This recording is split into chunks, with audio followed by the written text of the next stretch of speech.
For today's video guys, gagawa na naman tayo ng isa pang bulaklak na gawa sa ribbon. Yan ang ating ribbon guys.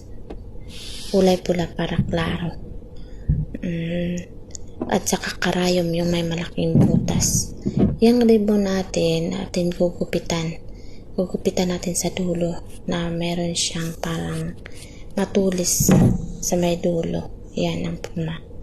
Okay, panoorin yung mabuti guys. Yan, magsisimula na tayo magtahi. Tahiin na natin. Ganyan lang ang pagtahi. Oh, simple na simple lang ang pagkatahi. Paulit-ulit lang natin siyang gawin guys. Mas madali kaysa doon sa una natin ginawa na bulaklak. Yan. Tingnan natin ang resulta guys ha.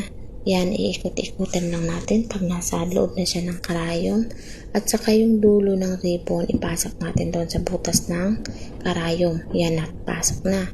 Napasok na natin yung dulo. At saka, hihilain natin ang karayom. Para yung tela na sa dulo, papasok doon sa may ribbon. Yan, para matahi siya. Matahi na siya.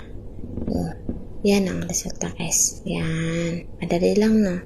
O, tingnan natin. Pero kagawa na naman tayo ng isa pang mini rose na